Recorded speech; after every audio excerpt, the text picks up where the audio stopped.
ஆண்டவராகிய இயேசு கிறிஸ்துவின் இனிதான நாமத்தினாலே இந்த ஓய்வு நாளில் ஆண்டு வார்த்தைகளை தியானிக்கும்படியாக தேவ சமூகத்தில் வந்திருக்கிறோம். கர்த்தருடைய நாமத்துக்கு ஸ்தோத்திரம். ஹல்லேலூயா.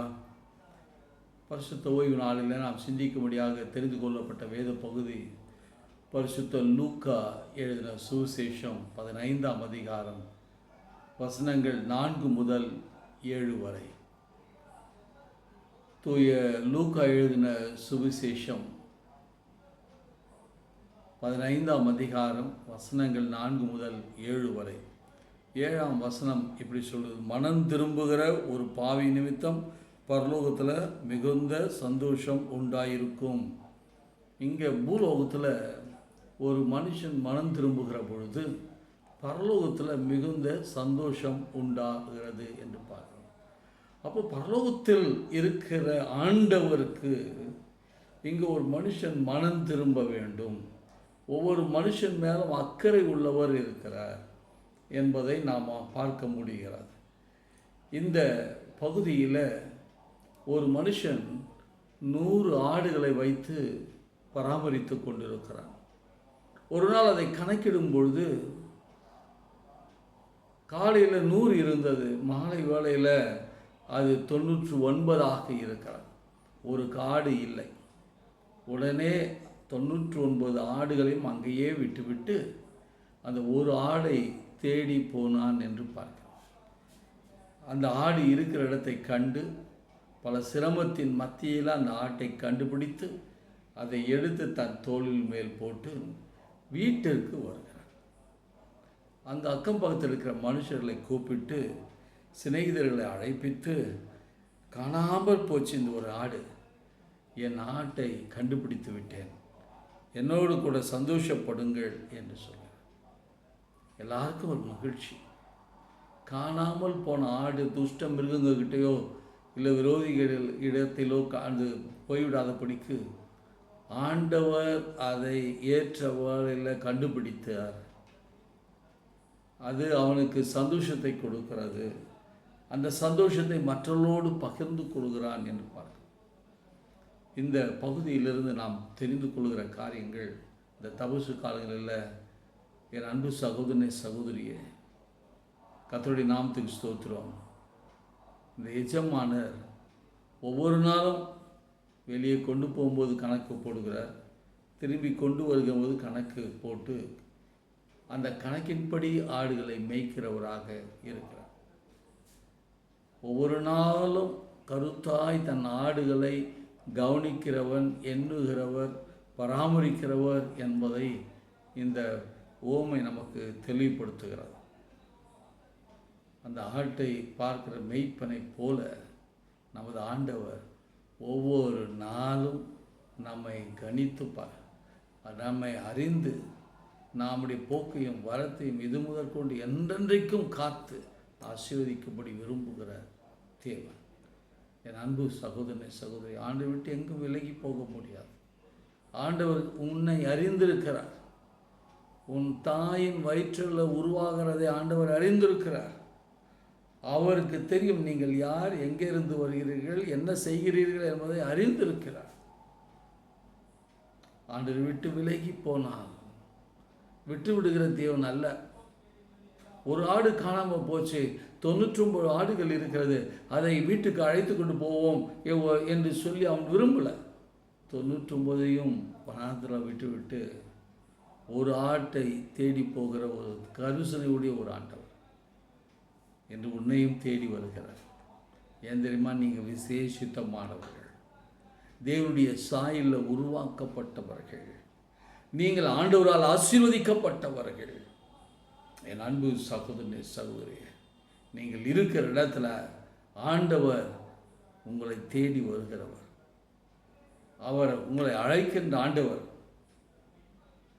மத்தேயு சுவிசேஷம் 11ஆம் அதிகாரம் 28ஆம் வசனத்தை வாசிக்கிற பொழுது, வருத்தப்பட்டு பாரம் சுமக்கிறவர்களை நீங்கள் எல்லோரும் என்னிடத்தில் வாங்க என்று அழைக்கிறவர். வேதத்தை வாசிங்க, செபிங்க, ஆலய வழிபாடில் முழு மனதோடு கலந்து கொண்டு ஆண்டவரை மையப்படுத்துங்க. தெய்வ ஆசீர்வாதங்களை பெற்றுக்கொள்வதற்கு நீங்கள் தகுதி உள்ளவர்களாய் மாற முடியும். ஆண்டவர் இன்றைக்கும் உங்களை நேசிக்கிறவராக இருக்கிறார். எரிகோவின் வீதியில் தாவீதின் குமாரனே எனக்கு இறங்கும் என்று வேண்டுதல் செய்து கொண்டிருக்கிறவன் சத்தத்தை கேட்டவர் அவனை அழைத்து வர சொல்லி, நான் உனக்கு என்ன செய்யணும்னு கேட்குறேன். எல்லோரையும் அவர் நேசிக்கிறவராக இருக்கிறார்.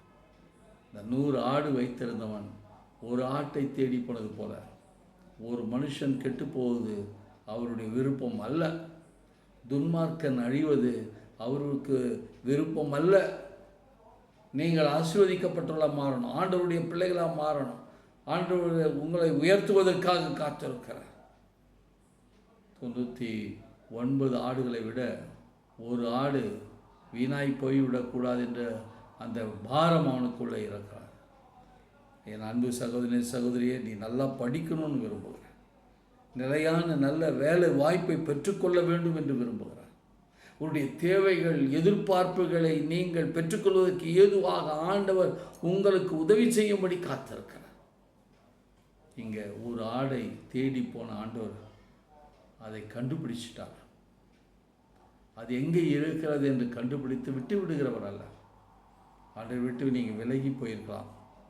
அதனால் நீங்கள் கஷ்டத்தின் மத்தியில் இருக்கலாம், துயரத்தின் மத்தியில் இருக்கலாம், வியாதியின் மத்தியில் இருக்கலாம், பலவிதமான பாடுகளுக்கு மத்தியில், நெருக்கத்துக்கு மத்தியில் நீங்கள் இருக்கலாம். நீங்கள் இருக்கிற இடத்தை பார்த்துட்டு அமைதியாக விட்டு விடுகிற தேவன் அல்ல. நம்மளே தேவன் அன்புள்ளவர், இரக்கம் உள்ளவர், மனதுருக்கம் உள்ளவர். நீ இருக்கிற இடத்துலேருந்து தூக்கி எடுக்க அவர் விரும்புகிறவர். இந்த காணாமல் போன ஒரு ஆடு எங்கே இருக்கிறது என்று கண்டுபிடித்த பிறகு பார்த்துட்டேன், அது எங்கே மேய்ந்து கொண்டிருக்கிறது, எங்கே சிக்கி கொண்டு இருக்கிறது என்று சொல்லி விட்டு பார்த்து விட்டு போய்விடுகிறவர் அந்த மெய்ப்பன் அல்ல.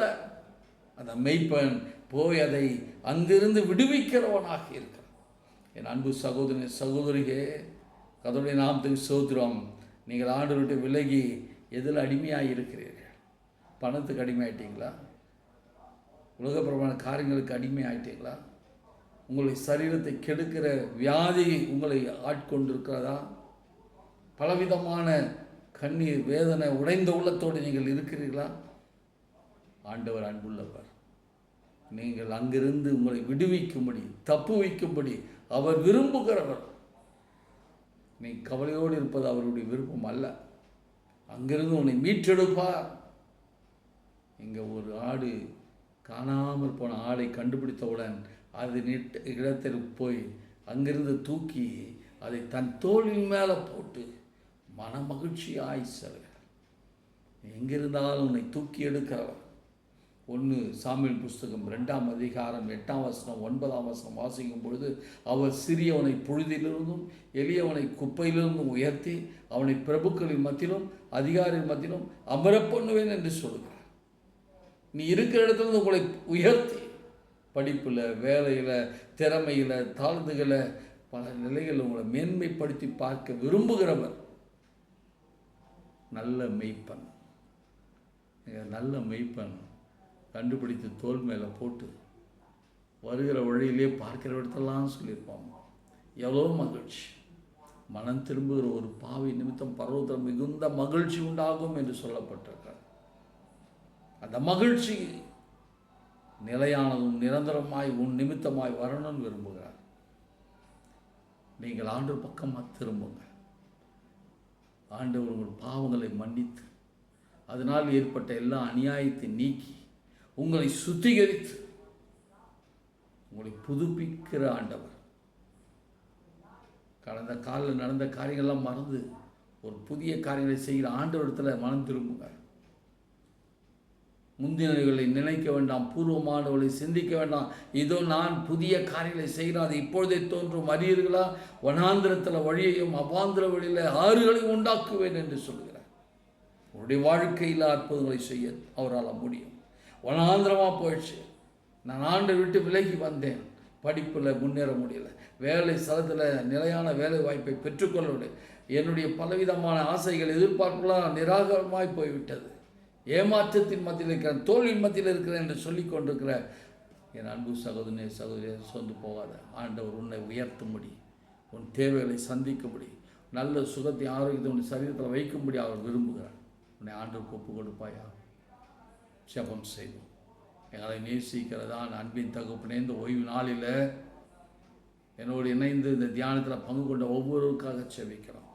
100 ஆடில் 1 ஆடு காணும், அதை தேடி கண்டுபிடித்து தன் சிநேகிதரோடு மகிழ்ந்து ஆண்டவருக்கு நன்றி செலுத்தினது போல, ஆண்டவரே, நாங்கள் உம்முடைய ஆடுகள், நாங்கள் உம்முடைய பிள்ளைகள், உம்முடைய சித்தத்தின்படி படிக்க வைத்து வேலை கொடுத்து குடும்பங்களை அமைத்திருக்கிறீர்கள். ஆண்டவர், என்னோடு இணைந்திருக்கிற உம்முடைய பிள்ளைகளுக்காக விசேஷமாய் செபிக்கிறேன்.